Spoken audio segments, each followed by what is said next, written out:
नमस्कार दोस्तों, मैं हूं स्वतंत्र जैन। बात करते हैं किसान आंदोलन को लगभग 58-59 दिन हो चुके हैं और 11 दौर की बातचीत किसान नेताओं और सरकार के बीच हो चुकी है। जो बातचीत हुई उसके बाद अब ये कहना सही होगा कि किसान नेताओं और सरकार के बीच वार्ता टूट चुकी है। अब वार्ता की ओर से सरकार की तरफ से कोई ऑफर नहीं है कि अगले दौर की बातचीत कब होगी। सरकार ने साफ कर दिया है कि अगर किसान नेता चाहें तो वो सरकार के ऑफर पर बातचीत करने के लिए फिर से आ सकते हैं। यानी एक तरह से सरकार ने अपना रुख सख्त कर दिया है। और मैं बहुत देर से किसान नेताओं के बयानों को देख रहा हूं जो उन्होंने सोशल मीडिया पर डाले हैं। सोशल मीडिया पर इस तरह के आधे अधूरे बयान किसान नेताओं के कभी नहीं आए, चाहे वो येगन यादव हों, चाहे वो राकेश टिकैत हों, जिन्होंने फेसबुक पर ट्विटर पर जो अपने कमेंट डाले हैं, सारे बयान आधे अधूरे हैं। आप बातचीत आधी कट रही हैं। ऐसा पहले कभी नहीं हुआ कि जो इतनी महत्वपूर्ण मसले इतनी महत्वपूर्ण बिंदु पर आकर किसान नेताओं की तरफ से जो बयान डाले जा रहे हैं वो आधे सामने आ रहे हैं, कट के सामने आ रहे हैं। बातचीत ही पूरी नहीं हो रही है, कट जा रही है। साफ है कि किसान नेताओं को अब सरकार ने थका दिया है। यहाँ से किसान आंदोलन किस ओर जाएगा अब बहुत साफ नहीं है किसान नेताओं के सामने। हम आपके सबके सामने पुलिस आ रही है यहाँ पे, उसको इसका देंगे। और हमें पूर्ण रूप से है कि जो ये चीजें बता रहा है, यही जो बार बार कह रहे थे कि जो 26 तारीख की उसमें कुछ हो सकता है, जी कुछ हो सकता है, तो वो ये मामले हैं कि क्या हो सकता है। सर पुलिस इसने पूरा हाथ दे दिया, उन्हें पूरा प्लान इनका ये है कि पिछली तरफ से ये पब्लिक के बीच में रहेंगे और ये पुलिस पे उस पर फायरिंग कर सकते हैं। ये उन्हें बताया कि पीछे से इन पर फायरिंग करेंगे और पुलिस को ये लगागा कि हमारे ऊपर फायरिंग किसान कर रहे हैं। और इनको ये भी बताया कि जो झंडा है अपना नेशनल फ्लैग, उसको किसान नुकसान पहुंचाने के लिए जा रहा है। तो इसमें अंदर बताइए, इसने बात बताइए, ये बच्चे कहाँ के हैं और कौन कौन इनकी टीम में शामिल है, ये पूर्ण रूप से एक जांच का सब्जेक्ट है। और हम चाहते हैं कि हमारा पूर्ण रूप से शांतिपूर्ण आंदोलन है। आप सब लोगों ने 2 महीने से हमको देख रहे हैं, जितना भी दिल्ली के चारों तरफ आंदोलन हमारा चल रहा है, आप सबकी नजरों के सामने आंदोलन है। हमारे पूरे वॉलंटियर्स यहाँ पे भी सिंगो बॉर्डर पे करीब 200 लोग हमारे। एक चीज मैं पूछना चाहता हूँ कि ये किसी संगठन से या पॉलिटिकल पार्टी से या किसी ऑर्गेनाइजेशन से ये तो नहीं बताया इसने कि किसी भी पार्टी से हूँ। ये बताया कि मैं पैसों के लिए काम करता हूँ। इसको इसने फंड इसको कौन कर रहा है, ये जांच का सब्जेक्ट है कि किसने फंड करा, किसको इससे दंगे करवाने से किसको इसको फायदा होगा। तो ये पूर्ण रूप से जांच का हुआ है। और इसने बताया कि पुलिस वालों ने भेजा, लेकिन ये राई वालों का नाम बता रहा क्या है, हम बुलवाते उनको। ये हमारा ऑब्जेक्शन है भारत सरकार से कि इस तरह की जो काम कर रहे हैं, जो बता रहे हैं, हमको पूर्ण रूप से स्पष्ट बताया जाए। हमारे आंदोलन को बदनाम करने की साजिशन ये ना करे कोई भी चीज। और जो 4 लोगों को ये कहा कि शूट करा जाएगा, उसमें फोटो भी ये बता रहा है कि 4 लोग होंगे जो स्टेज पे होंगे, उनको जो फायरिंग पे वो कोई गन का नाम भी इसने बताया। अगर आप 4 लोगों के नाम बता सके तो बता दीजिए, नहीं तो ये बता दीजिए कि वो पंजाब के नेता हैं, हरियाणा से हैं, यूपी से हैं, कहाँ से। ये कोई बात नहीं, चलो 4 का दिया है, 4 में कोई भी हो सकता है। जो स्टेज का मतलब 4 एक बार तो होते होंगे, कोई भी हो सकते हैं। नहीं सर, हरियाणा से हैं, पंजाब के नेता हैं। अभी हथियार नहीं, पंजाब तो नहीं, पंजाब ये इनको पता है ना, मतलब हाँ। देखिए, इन्होंने फोटो पहचानी थी, हम उनको उन नामों को सीक्रेट करना चाहते हैं, लेकिन है वो पंजाब के 32 में से। ये क्लियर बात है कि वो पंजाब वाले जो हैं उनमें से 4 को इसने बताया है। मोबाइल में उनकी फोटो दिखाई इसने और बताया ये नेता हैं जिनको शूट किया जाएगा। तो इसने ये भी बताया था कि उसको, क्योंकि अभी घबराया हुआ है, ये सारी बात नहीं बता पा रहा, तो इसने ये भी बताया था कि जब वो स्टेज से बोलेंगे तो उनको शूटर जो है दूर से शूट करेंगे।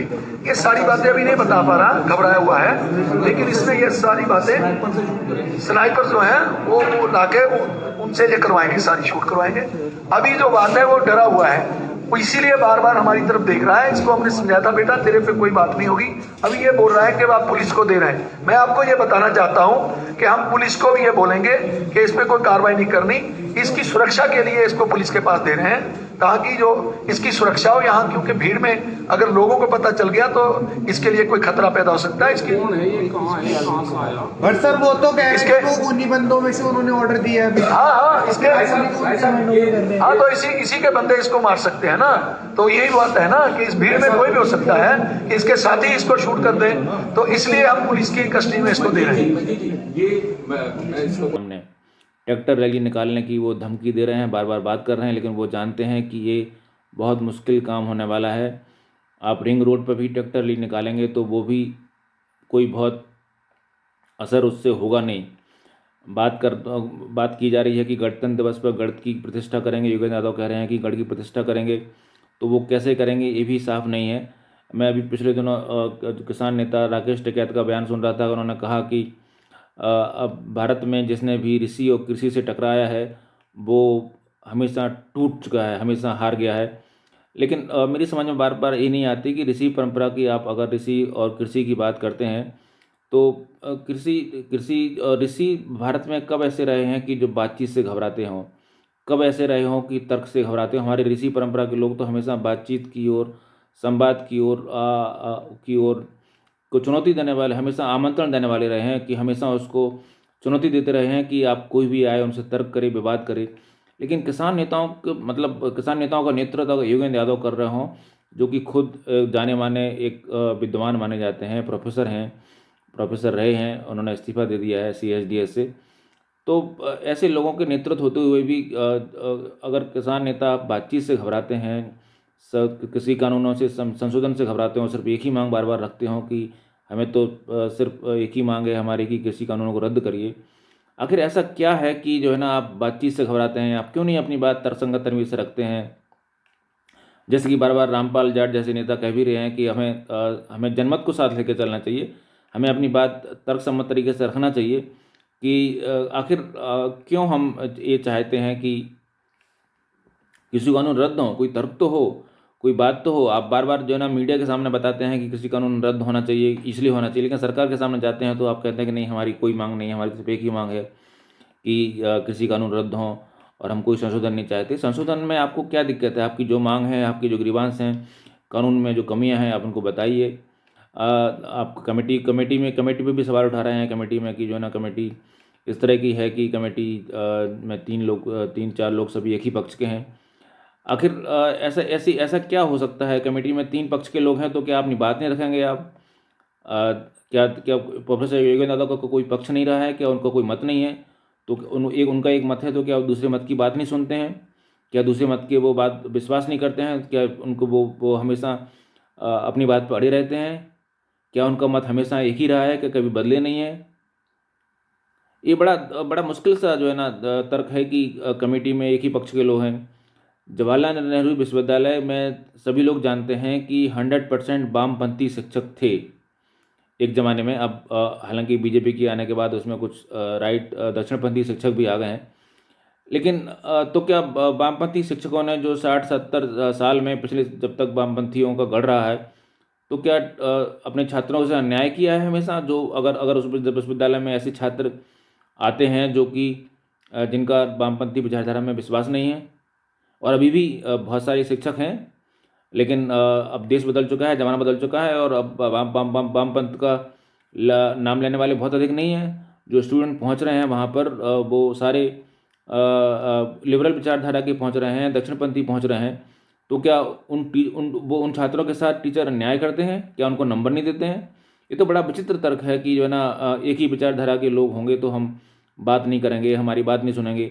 आप अपनी बात कहिए, जैसे आज कह रहे हैं, कमेटी के सामने जाइए, उनके सामने बात रखिए, उनको कन्विंस करिए, और आपके पास तर्क हैं, आपके पास बातचीत है। लेकिन जिस तरह से आप बातचीत से घबराते हैं उससे तो साफ है कि आपके पास कोई तर्क है नहीं असल में, क्योंकि कमेटी में सब लोग जो बैठे हैं वो सब जानकार लोग हैं। कृषि के मामलों में, MSP के मामलों में सबको सारी मामलों की जानकारी है। उनके सामने आप जिद नहीं कर सकते, उनके सामने आप ये नहीं कर सकते कि नहीं हमें MSP दीजिए, नहीं हमें MSP के बिना कुछ नहीं हो सकता। आपको सारी बातें तर्कसम्मत समझानी पड़ेंगी कि MSP आखिर सरकार सारी फसलों पर दे देगी तो सारी फसलों, इतनी सारी फसल खरीद के करेगी क्या? कहाँ रखेगी? किसको बेचेगी? कहाँ जाएगी? कितना पैसा? चलिए पैसा की मान लीजिए फंड मान लेते हैं कि फंड का इंतजाम हो भी जाता है, तो सरकार इतना सारा अनाज, इतनी सारी दलहन तिलहन अनाज गेहूँ चावल खरीद के करेगी क्या? और फिर उसको कहाँ ले जाएगी, किसको बेचेगी, और उसकी कॉस्ट क्या होगी? फिर पहले सरकार खरीदेगी फिर उसको बेचेगी। मतलब ऐसी बेतुकी बातें आप लोग कर रहे हैं किसान लोग की। अब ये बात सही है कि प्रधानमंत्री मोदी भी जब मुख्यमंत्री थे गुजरात के, तो उन्होंने एमएसपी की गारंटी दी थी। उन्होंने कहा था कि एमएसपी ऐसी होना चाहिए जो इम्प्लीमेंट किया जा सके। तो आप इसको कहिए कि एमएसपी इम्प्लीमेंट करिए। अब आप अपनी बात तर्कसम्मत तरीके से रखिए कि एमएसपी हो सकती है, इसके तरीके भी हो सकते हैं, क्या तरीके हो सकते हैं उस पर बात की जाए, उस पर बात आगे बढ़ाइए। लेकिन आप तो बस एक ही मुद्दे पर अड़े हुए हैं, किसी कानून रद्द करें। ये तो कोई बात नहीं हुई है। उस तरह से पूरा जनमत आपके खिलाफ जा रहा है, किसान आंदोलन के खिलाफ। किसान आंदोलन के खिलाफ बिल्कुल हो रहा है जनमत। और ये साफ देखने भी आ रहा है, देखने में भी आ रहा है, जितने भी सर्वे हो रहे हैं उनमें साफ ही दिख रहा है कि किसान आंदोलन सभी अधिकांश लोग ये चाहते हैं कि किसी कानूनों में संशोधन हो और किसानों के पक्ष में जो भी किसानों की मांगें ग्रीवांस हैं। क्योंकि एक बात तो साफ है कि सभी ये मानते हैं, चाहे वो किसान आंदोलन के साथ हों या विरोध में हों, कि कृषि आज भारत में घाटे का सौदा हो चुका है। किसानों को उसकी उपज का सही दाम नहीं मिल रहा और किसानों की आय कम है, ये सभी मानते हैं। यही आंदोलन की जड़ यही है। तो अब इस पे मुद्दा सवाल ये है कि हमें ये उपाय करना है कि किसानों की आय कैसे बढ़े। वो प्रोसेसिंग इंडस्ट्री हो सकती है, प्रोसेसिंग यूनिट हो सकती है, वो आपके दूसरे और आप बागवानी के जो ना जो साथ में आप सब्जी उगाएं, इस तरह के काम हो सकते हैं। आप नकद फसलें उगाएं, आप फसलों का डाइवर्सिफिकेशन करें। इस तरह की चीज़ें आपकी और आगे बढ़ना चाहिए आपको। और यही यही भविष्य का रास्ता है। सिर्फ अदानी अंबानी के नाम पर आप मोदी को गाली देते रहें तो इससे सोल्यूशन कहाँ निकल रहा है? आखिर अदानी अंबानी जो भी अगर आप किसान आंदोलन इतनी बड़ी ताकत है, किसान देश की इतनी बड़ी ताकत है कि अदानी अंबानी कैसे उनको ठग पाएंगे? वो अपने अनाज घर गोदाम घर जो भी बनाएंगे उसमें जो अगर किसान अगर जियो टावर तोड़ सकते हैं तो किसान क्या अंबानी और अदानी को ये नहीं पता होगा कि उनके जो गोदाम घर हैं उनके भी जो है ना सुरक्षित नहीं रहेंगे? बड़ी विचित्र बात की जा रही है कि मोदी जो है ना अंबानी और अदानी की दलाली कर रहा है। अपनी बात आप मुझे जो समझ में आ रहा है वो साफ है कि कुछ नेता, जिस तरह से लोकपाल आंदोलन अन्ना के नेतृत्व में हुआ था 2011 के दौर में, और उससे कुछ नेता उभर के आए थे देश के सामने, इसी तरह से किसान आंदोलन के उस पर सवारी करके किसान आंदोलन के पर सवारी करके कुछ लोग अपनी नेतागिरी चमकाना चाहते हैं, जैसे राकेश टिकैत हों चाहे योगेंद्र यादव हों। और यही लोग हैं जो सरकार और किसानों के बीच में कोई सहमति नहीं बनने दे रहे। किसान आंदोलन खुद योगेंद्र यादव ने खुद इसको स्वीकार भी किया है कि किसानों के सरकार के प्रस्ताव पर जो मीटिंग हुई उसकी अध्यक्षता योगेंद्र यादव कर रहे थे। और उन्होंने ही कहा कि हमने किसान आंदोलन में सब में ये सहमति बनी है कि हम सरकार के प्रस्ताव को नहीं मानेंगे कि 3 कृषि कानूनों को अमल रोक दिया जाए। तो ये तो साफ है कि कुछ लोग किसानों को भरमा रहे हैं और वो चाहते हैं कि किसानों में और सरकार में कोई सहमति न बने। लेकिन सवाल है कि आखिर जो है ना किधर जाएगा? ऑलरेडी योगेंद्र यादव मान रहे हैं कि 120 लोगों की करीब इस आंदोलन में मौत हो चुकी है। इतनी बड़ी संख्या में लोग सड़क पे हैं, इतनी बड़ी संख्या में महिलाएं सड़क पे हैं, इतना बड़ा आंदोलन आप चला रहे हैं और ऐसी जिद लेके चलेंगे तो फिर किधर जाएगा आंदोलन?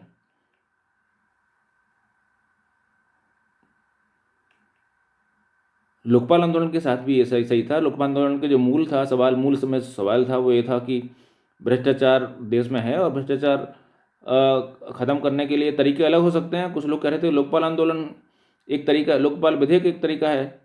लेकिन सवाल तो यही है कि लोकपाल आंदोलन के बाद आप जानते हैं क्या हुआ? लोकपाल विधेयक का क्या हुआ? सिर्फ हमें देश को कुछ नेता मिले, इसके अलावा कुछ भी हासिल नहीं हुआ। भ्रष्टाचार के बारे में जो भी हुआ देश ने देखा है क्या है। और किसान आंदोलन के साथ भी अब इसी तरह से होने जा रहा है। किसान आंदोलन बिखरने की ओर रहे, किसान आंदोलन में असहमति की ओर उभरने लगे हैं।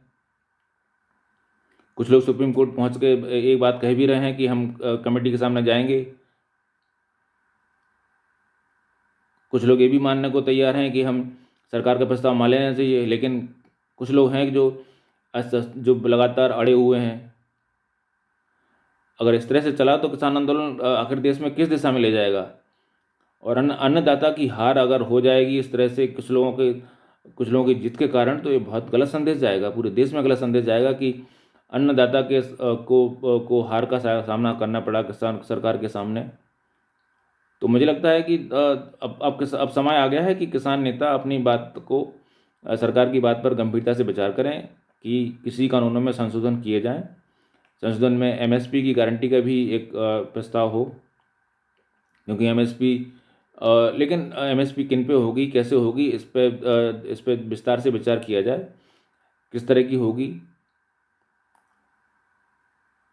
किस माध्यम से दी जाएगी, प्राइवेट से दी जाएगी। क्योंकि अब समय आ चुका है कि कृषि को एक संगठित रूप दिया जाए, कृषि को एक जो किसान बिखरे हुए हैं, किसान छोटी छोटी जो है ना, जो अपनी खेत लेके बैठे हुए हैं, वो संगठित हों और एक सुनियोजित तरीके से अपना कृषि करें और उस पर बेहतर उत्पादन करें, जो जिसकी देश को ज़रूरत है, जो कि जिससे उनको भी उसका उचित दाम मिले और देश को भी जो जिस फसल की ज़रूरत है वो मिले।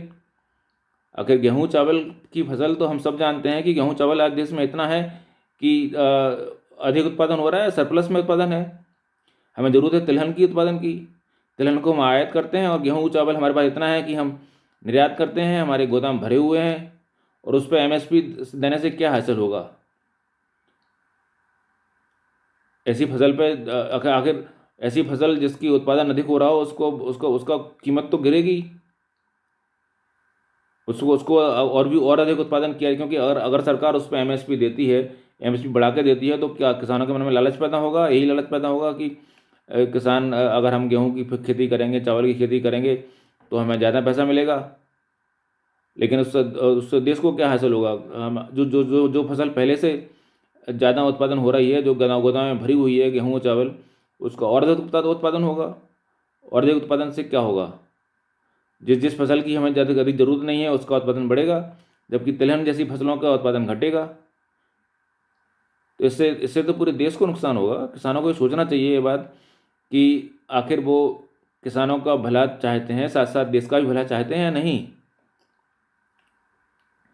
बीच का रास्ता निकालना होगा, जिद के रास्ते से काम नहीं होते हैं। किसान हमारा जो है इस तरह का जिद्दी और अड़ियल कभी नहीं रहा है, जिस तरह की जिद और जिद्दी और अड़ियल हम अभी हाल में देख रहे हैं। और सिर्फ राजनीति के सहारे अपना हल ढूंढना, अपने नेतागिरी चमकाना का कोई इस तरह का कोई सॉल्यूशन तलाशना, अपने मतलब किसानों पर सवारी करके अपनी नेतागिरी चमकाना, ये कोई सॉल्यूशन नहीं है और इससे देश को कुछ हासिल नहीं होगा। ये समझना चाहिए किसान नेताओं को। तो उम्मीद करता है कि किसान नेताओं को 23 और 24 तारीख को जो उनकी किसान संसद हो रही है दिल्ली में, वहाँ से कुछ समझदारी के स्वर निकलेंगे। 26 जनवरी की गणतंत्र दिवस के बाद उम्मीद करता हूँ कि सबको शांति रहेगी और बेहतर की ओर हम एक सुलह की ओर किसान नेता और सरकार बढ़ेंगे। फिलहाल आज इतना ही। नमस्कार।